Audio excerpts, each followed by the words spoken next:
한번 서로 인사하겠습니다. 말씀으로 사세요. 시작. 말씀으로 사세요. 할렐루야. 세계 OECD 나라 중에서 OECD라는 것은 세계 경제협력 기구를 얘기하는 겁니다. 그 나라가 38개 국으로 들어와 있는데 우리나라도 그 속에 들어가 있죠. 그 OECD 나라 가운데 가장 노인 빈곤 1위가 대한민국이에요. 그리고 저출산 1위가 대한민국, 자살률 1위가 대한민국. 근데 자살률이 제일 적은 나라가 터키라고 해요. 터키는 나라가 잘 살지 못해요. 좀 우리보다 굉장히 소득이 낮아요. 근데도 그들은 자살률이 적어야지. 우리나라는요, 다른 나라에 비해서 자살률이 2배가 넘는데요. 왜 터키는 자살률이 적고 우리나라는 자살률이 많을까? 우리나라는요, 아주 세계 경제 대국입니다. 큰 성장이 이루어지만은 왜 자살률이 세계 최고인가? 이유가 있어요. 행복하지 못한 거예요. 행복하면 자살할 이유가 없죠. 삶이 즐겁고 기쁘고 축복이 넘치는데 왜 자살하겠습니까?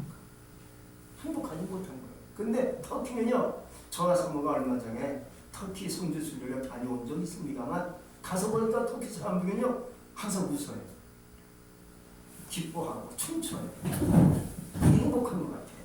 근데 우리나라는요 기쁨이 없어요. 성경 말씀에서 말씀하고 있잖아요. 항상 기뻐하라 했건만 기뻐하지 않아요. 항상 얼굴이 심각해요. 굳어있어요. 그러니까 불행으로 갈 수만 있는 길이 아닌가 그런 생각이 들어요. 이게 사람이 행복하고 즐거우면 누가 사람이 죽겠어요? 목숨을 끊겠어요? 즐겁지 못하고 불행하니까 삶이 고통스러우니까 목숨을 끊는 일이 생기는 겁니다. 그런데 목숨을 끊는 이유가 몇 가지가 있어요. 우리나라는요 매년 자살률이 10,000명에서 15,000명 사이라고 해요. 하루에 36명 평균 죽는데요. 목숨을 끊는 거예요. 왜 목숨을 끊느냐? 원인이 있죠. 첫 번째, 가계부채 부담이 크니까. 애가 죽지 않고 목숨을 끊는 거예요. 두 번째는요, 개인주의 확산. 세 번째는요, 정신질환. 네 번째는요, 미흡한 노후 준비가 안 되니까. 그래, 더 이상 살아서 뭐하냐. 자식들한테 짐지기 싫고, 그냥 목숨을 끊는 거예요. 청소년들은요, 왕따가 굉장히 심하다 보니까 애들이 죽는다. 근데 오늘 성경에 보면 가장 죽고 싶은 사람을 소개하고 있어요. 그게 누구냐? 오늘 말씀에 나오면 이 사람은 요두예요. 요두는 창세기 사람이에요. 이 사람은요, 정말로 불행했던 사람이었습니다. 불행한 사람이에요. 오늘 말씀에 보니까 뭐 세계에서 가장 불행한 사람이 욥이 아니었는가 하는 생각이 들어요. 근데 이 사람은 원래 이렇게 성경을 소개하고 있습니다. 먼저 신앙적인 면에서 이렇게 소개합니다. 욥은 정직하고 그 다음에 순종하고 하나님을 경외하고 악에서 떠난 자라고 성경을 소개하고 있습니다. 두 번째는요, 그가 가진 소유 면에서 따지면 어마어마합니다. 얼마나 소유가 많은지 양이 7,000마리, 낙타가 3,000마리, 소가 500개, 그리고 암나귀가 500개. 합하면 몇 마리예요? 11,000마리를 갖고 있는 동방의 큰 자라고 성경은 소개합니다. 아주 어마어마한 거부지. 신앙도 좋고 하나님을 잘 섬기는 의로운 욥이었습니다. 근데 그가 하루아침에 모든 것이 날아가고 맙니다. 재산이 날아가요. 사랑하는 자식들이 하루아침에 다 죽어버려요. 비참한 거죠. 비참한 거죠. 재산을 탕진한 게 아닙니다. 주식해가지고 돈 날린 게 아니에요. 하루아침에 돈이 다, 재산이 다 몽땅 날아가요. 또 세 번째는요, 건강을 잃고 말아요. 2장 17절에 보면 아주 악천이 걸려요. 피부병이 어마어마하게 올라와서요. 이걸 너무나 그러니까는요 기왓장으로 막 긁어야 돼요. 아주 어마어마한 악창이 걸린 거죠. 죽을 수밖에 없는 삶이 되고 난 거예요. 그리고 부인과도 2장 9절에 보니까는요 이렇게 얘기합니다. 그 아내가 그에게 이르되 당신의 그대로 자기 온전함을 굳게 지키고 있느냐. 하나님 욕하고 죽으라 하고 떠나고. 지켜보니까 이 남편이 소망이 없어, 비전이 없어. 에이 안 되겠다 하고 부인마저 욕하고 저주하고 떠나버립니다. 여기에 보면은 이걸 말할 수 없는 처지까지 내려앉는 것을 볼 수가 있습니다. 인생의 바닥까지 더 떨어지는 그러한 정말 심각한 인생이 되고 말아요. 이게 욥입니다. 더 이상 바닥이 없을 정도까지 막 떨어지는 겁니다. 이런 사람은요 인생에 답이 없죠. 인생의 답은 한 가지야. 죽어야 돼. 자살을 해야 돼. 이것만이 인생의 답인 사람이 누구야? 욥이라는 거예요. 왜? 답이 없잖아요. 길이 없잖아요. 다 날아. 건강까지 완전히 잃어버렸는데 무슨 길이 있겠어요? 희망과 비전이 어디 있겠습니까? 죽어야지. 자살하자. 그것이 인생의 답이었지.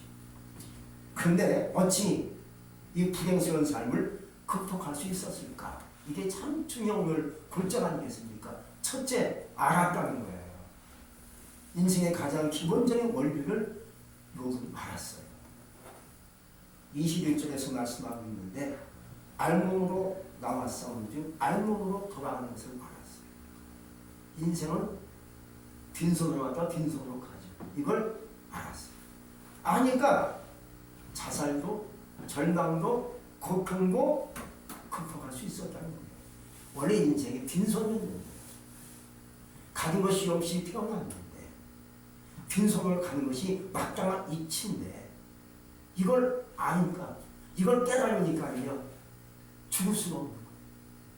자살, 고통, 절망, 불행 극복할 수 있었다는 거예요.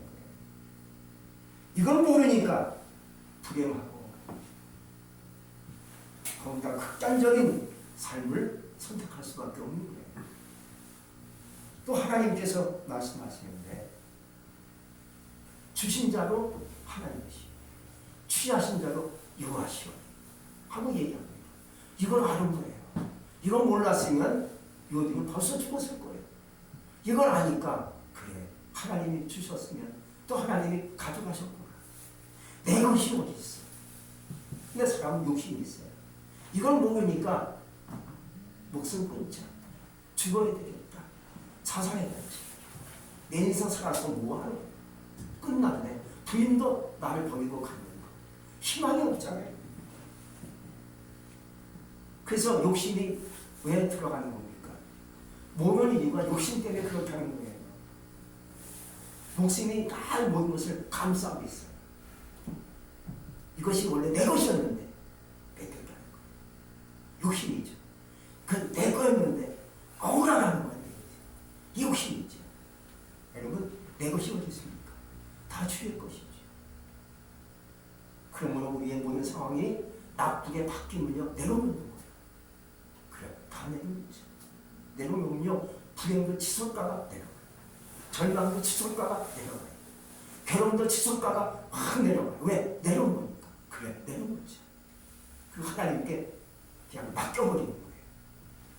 여러분 하나님이 주시기도 하지만 또 하나님이 가져가실 때도 있어요. 또 그러다 보면 또 나에게 하나님이 주실 때도 있어요. 할렐루야. 아브라함 우리가 잘 아는 신앙의 믿음의 선지자가 아닙니까? 아브라함 이 사람들이 그걸 알았다는 거예요. 뭘 알았습니까? 어느 날 창세기 22장에 보면 하나님께서 아브라함에게 이런 요구를 하십니다. 충격적인 말씀하시죠. 22장 2절에서 말씀합니다. 여호와께서 이르시되 내 아들 네 사랑하는 독자 이삭을 데리고 모리아 땅으로 가서 내가 네게 일러준 한 산 거기서 그를 번제로 드리라 하고 아브라함에게 아주 충격적이고 어마어마한 말씀을 하십니다. 이럴 때 아브라함은 이게 뭡니까? 하나님을 원망할 수 있죠. 하나님 이삭을 나에게 주셨는데 이걸 또 하나님이 데려가십니까? 번제는 하나님께 불태워 죽이는 것이 번제. 근데 아브라함도 알았어요. 하나님이 주셨는데 하나님이 또 가져가신다니 알았어요. 하고 그들 순종하고 이삭을 데리고 모리아 땅으로 가지 않습니다. 주신 자는 누구요? 하나님이시죠. 누가 또 가져가요? 하나님이 가져가시는 것을 알았어요. 이 원리를 아는 것이 아브라함이고 롯이었습니다. 그러다 보니까 너무나 고통스럽고 절망적인 삶까지 빠졌지만 그것을 이길 수 있는 여력이 생겼다는 거예요. 여러분, 욕심이 죄를 모르는 거예요. 또 욕심이 들어가면 나중에 죽음까지도 나에게 달려오게 돼 있어요. 야고보서 1장 15절에 말씀하고 있습니다. 욕심이 잉태한 주 죄를 낳고 죄가 장성한 주 사망을 낳느니라 하고 말씀해 주고 있잖아요. 또 무엇을 요리가 알았습니까? 사탄의 시험인 것을 그가 알았습니다. 여러분, 하나님의 시험과 사탄의 시험은 이게 근본적으로 다릅니다. 하나님이 허락하신 시험은요, 우리의 신앙을 견고하게 만들어 주시려고 테스트하는 거예요. 시험을 한번 보시게 하는 겁니다. 시험을 거치니까 우리의 믿음이 올라가요. 믿음이 탕탕해져요. 우리의 생각이 건강해져요. 하나님 나를 테스트하기 전에는 내 믿음이 부실했고 연약했고 저울이 치우쳤는데 시험이 탁 오다 보니까 믿음이 견고해지는 거예요. 시험을 통과하니까 내 신앙이 확실해지는 거예요. 그것이 하나님의 의도고 하나님의 목적이죠. 그러다가 시험을 통과하니까 나에게 축복이 오는 거예요. 하나님의 그 의도는요, 나를 한마디로 죽이려고, 나를 고통 먹이려고 나에게 시험 주신 것이 아니라 내 믿음을 올려주시고 나를 축복하시려고 나에게 시험을 주신 거예요. 요셉이 고대를 통해서 우리가 확실하게 알 수 있어요. 요셉이 이렇게 고백합니다. 형님들이 요셉을 애굽으로 팔아넘겼죠, 노예로. 근데 요셉은 그렇게 생각하지 않았습니다. 애굽으로 오게 하신 분은 형님이 나를 팔아서 오게 한 분이 아니라 하나님이 나를 애굽으로 오게 했습니다 하고 시험을 이기면서 여러 가지 고통과 감옥에 가는 삶까지도 거쳤지만 이기고 인내했습니다. 왜? 그것을 알았거든요. 근데 사탄의 시험은 그야말로 유혹입니다. 사탄의 근본 목적은 우리를 망하게 하고 죽이려고 오는 것이 사탄의 무서운 유혹이고 시험이라는 거예요. 요비는 이걸 알았어요. 이게 사탄의 시험이구나. 이걸 안 이상 어찌 죽을 수 있겠어요? 절망할 수밖에 없고 고통할 수밖에 없는 그런 환경이지만 죽지 말자. 이걸 이기자. 버텨보자. 끝까지 가보자. 이런 마음이 생겼던 것 같아요. 여러분, 우리 언제나 시험이 많은 세상에 살고 있어요. 툭하면 시험이 나에게 다가오잖아요. 툭하면 나에게 어려움이 다가오잖아요. 툭하면 나에게 고통이 올 때가 있잖아요. 그러나 이것을 이겨나갈 수 있기를 주의 이름으로 축복합니다. 야고보서 1장 12절에서 말씀하고 있어요. 시험을 참는 자는 복이 있나니 이는 시험을 견뎌낸 자가 주께서 자기를 사랑하는 자들에게 약속하신 생명의 멸관을 얻을 것이기 때문이다 라고 얘기하고 있어요. 이것을 알아야 됩니다. 왜 나에게 이런 시험이 왔는지. 시험을 통과하면 내가 앞으로 믿음이 견고해지고 나에게 축복이 오겠구나. 이것을 생각하니까 시험 이겨야지. 이겨야 될 것 같아. 극복해야지. 이런 결단이 생길 수가 있다는 거예요. 두 번째는요, 요딩은 경배와 찬양을 올립니다. 얼마나 극한 상황 속에서 하나님께 찬송하고 하나님께 나와 예배할 수 있겠습니까? 이게 참 힘든 거죠. 너무 힘들어. 오늘 목사님 교회 못 나갈 것 같아요. 너무 길어가서 못 나가요. 그게 잘못된 거예요. 그럴수록 주님께 나오는 것이 하나님이 원하시는 바라는 거예요. 요딩은 그것을 찍고 머리털을 밀었다고 했습니다. 그리고 하나님께 밀고 경배했다고 했습니다. 여러분, 그것을 찍고 머리털을 밀었다는 것은 자기를 부정하는 거예요. 나는 부족합니다. 난 아무것도 아니에요. 이러한 표현을 옷을 찢고 머리털을 미는 그러한 의미가 큽니다. 저는 아무것도 아니에요. 저는 부족합니다. 흠이 많아요. 저는요, 된 것이 아무것도 없어요. 이런 의미로 옷을 찢고 너희 저를 미인 거예요. 저는 완전치 않아요. 저는 부족합니다. 마치 엘리사가 자기의 겉옷을 찢은 것처럼 요비가 겉옷을 찢은 것. 그리고 하나님만을 찬송하며 하나님께 엎드려 경배하는 겁니다. 그렇게 나를 깨뜨리고 내 옷을 찢고 머리털을 미니까 하나님밖에 없는 것. 그 하나님께 엎드려 하나님께 경배하는 신앙이 거기서 나오게 된 거죠. 우리도 옷을 찢은 같이 마음을 찢을 수 있게 바랍니다. 우리의 마음과 생각은 늘 세상을 향할 때가 많이 있어요. 우리의 마음과 생각은 늘 돈을 향할 때가 많이 있어요. 돈, 사람을 향하고 세상을 향할 때가 많이 있어요. 그러므로 하나님이 원하는 생각을 찢을 수 있기 바랍니다. 하나님이 원하는 마음을 찢을 수 있기 바랍니다. 그럴 때 하나님께 나갈 수 있는 마음이 열리게 되어 있어요. 누가 나를 막고 있습니까? 내가 나를 막고 있는 거예요. 내 욕심과 세상을 향하고 마음을 딴 데 두면 그 마음이 나를 막고 있는 것이죠. 이걸 마음으로 찢을 수 있기 바랍니다. 누가복음 19장에 보면 여리고에 살고 있는 뽕나무로 올라갔던 삭개오가 나옵니다. 삭개오는요 늘 세상을 향합니다. 그리고 이 사람은 세리잖아요. 그래서 늘 동족의 피같은 재물만을 향했던 사람이 삭개오의 본성이었습니다. 근데 살다 보니까 재산을 많이 모았어요. 근데 보니까 마음이 괴로워. 견딜 수가 없어. 마음이 너무나 힘든 거예요. 왜? 길거리에 나가면 사람들이 삭개를 욕해요. 저 도둑놈, 나쁜 놈, 피 같은 놈의 동족의 피를 돈을 갉아먹는 놈, 뒤에서 다툽니다. 보니까 자기가 그 모양이에요. 마음이 괴로운 거예요. 어머니가 가슴을 찢고 마음을 찢기 시작한 거죠.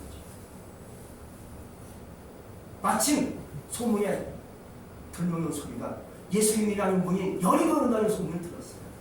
너무 괴로우니까 마음을 찢다 보니까 예수님이 생각나는 거예요. 교회가 생각나는 거예요. 여러분 힘들면 교회가 생각나죠. 내 가슴을 찢은 거예요. 마음을 찢은 거예요. 너무 괴로우니까 질병 때문에 돈 때문에 괴로우니까 뭐가 생각나요? 남편이 생각 안 나요. 자식 생각 안 나요. 주님이 생각나는 거예요. 내 가슴을 찢은 거죠. 삭개오가 나와요. 예수님이 보니까 똥나무 근처에 계신 거예요. 사람들이 다 모여있어요. 삭개오는 키가 너무 작아요. 예수님은 안 보여요. 보고 싶어요. 왜? 가슴이 찢어지니까. 그래서 똥나무에 올라간 거예요. 예수님을 보기 위해서. 돈도 의미가 없어요. 세상의 행복 의미가 없는 거예요. 예수님이 말씀하십시오. 삭개오야, 내가 오늘 너희 집에 가겠다. 구원이 너희 집에 이르렀다 라고 축복하지 않습니까? 여러분 세상을 향해서 동족의 피 같은 재물을 향했었던 삭개오였지만 가슴 마음이 찢어지고 생각이 찢어지면서 그 마음이 하나님께 향하는 마음으로 바뀐 줄로 믿습니다. 요비가 그러했던 거예요. 그래서 옷을 찢고 머리털을 밀고 하나님께 엎드려 경배하는 사람이 되고 말이죠. 세 번째는요, 범죄하지 않았습니다. 사람은 언제 범죄합니까? 힘들고 괴로울 때 범죄합니다. 너무 힘들면 남을 죽이고 싶어. 무차별 공격, 무차별 폭행하는 거 있지 않습니까? 마음이 괴로우니까 죄 짓는 거예요. 마음이 행복하면 어제 죄를 짓겠습니까? 남을 도와주고 남에게 가서 뭔가 주고 싶죠. 그래서 사람은 죄성이 있어요. 그래서 툭하면 나를 먹이게 마음이 울적하면 죄성이 올라오는 거예요. 범죄에 심은 것이 고통이라는 거예요. 근데 오늘 우리는 하나님을 찾아요.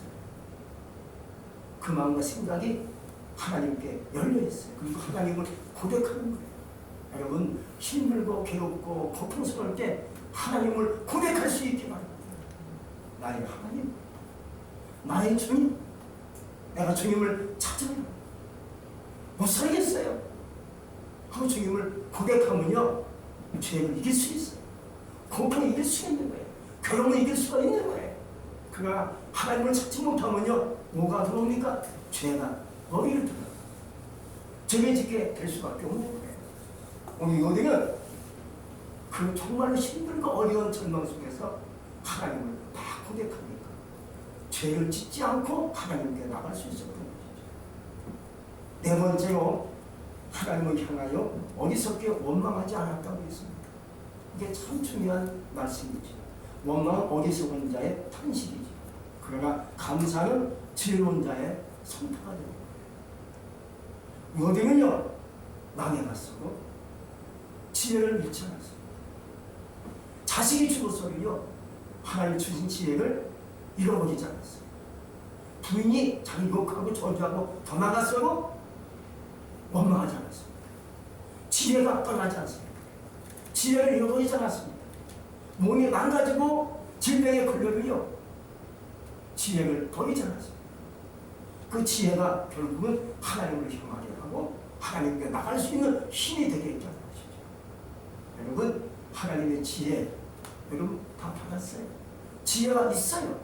지혜가 있기에 오늘 하나님께 나와야지. 그 지혜예요. 하나님께 기도해야지. 이게 지혜예요. 힘들고 괴로운데 뭘 합시다. 술이나 먹자. 이건 어리석은 자의 형태지요. 그러나 힘들고 괴로울 때 기도해야지. 이게 지혜라는 거예요. 요리는 그 지혜를 가지고 하나님께 나아가 하나님은 어디서 좀 원망치 않았다고 얘기해요. 이 마지막으로 보면 요비의 극적인 신앙이 나와요. 할렐루야. 욥기서 42장 10절에서 말씀하고 있는데 요비 그의 친구를 위하여 기도할 때 여호와께서 요비의 공경을 돌이키시고 여호와께서 요비에게 이전 모든 소유보다 갑절이나 주신대요. 여러분 이런 경우를 막판 뒤집기라고 해요. 그리고 막판에 역전승한다라고 얘기할 수 있어요. 다시 말씀드리면 다 죽어가고 있는데 살아났어요. 다 망했는데 오히려 갑자기 그 다음날 막 일어서기 시작해요. 사업이 잘돼. 다 망했는데 다 지고 있는 막판에 이겨요. 이것이 오늘 요비의 마지막 기가 막힌 신앙이죠. 바로 이러한 한 방이 어디서 나왔겠습니까? 원수 같은 친구들이었지만 하나님께 원수들을 위해서 친구를 위해서 키워집니다. 그 친구들이 원래 좋은 친구였는데 요비가 이제 큰 곤궁에 처했다니까 위로차 왔다가 위문차 왔다가 보니까 하나님께 매맞은 것 같아요. 하나님께 저주받은 것 같아요. 그래서 요비를 오히려 공격합니다. 너 인간은 뭐야?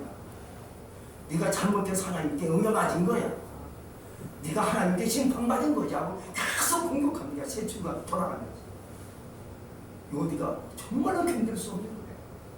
와서 안 됐다. 내가 도와줄게. 밥이나 먹냐? 치료받아야지. 몸이 나빠졌는데.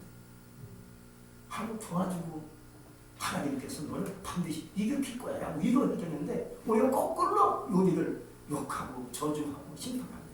이게 원수지. 근데 이 요리가 친구들 위해서 기도해줍니다. 하나님께 막 빌어줍니다. 그런 처지가 아니죠 지금 요리는. 고마서 없어라 빠졌는데 거기서 어디 친구들을 위해서 빌어주고 기도해줄 수 있겠습니까? 나 같으면 안 해주지. 미운데 원수 같은 존재인데. 근데 마지막에 그 아주 곡한 속에서 질병 속에서 완전히 망한 그런 바닥까지 처진 인생 속에서 요비가 그 친구를 위해서 기도해줍니다. 다 빌어줍니다. 근데 하나님이 그걸 기억하신 거예요. 할렐루야. 기억하시고 다시 요비에게 은혜를 주셔가지고요. 이전 소유가 갑절의 복을 주셨다라고 성경은 우리에게 분명히 말씀해 주고 있습니다. 아까 말씀드렸죠. 양이 몇 마리요? 까먹었지. 7,000마리. 낙타가 몇천 마리? 3,000마리. 소가 몇 결이? 500결이. 암가리가 몇 마리? 500마리.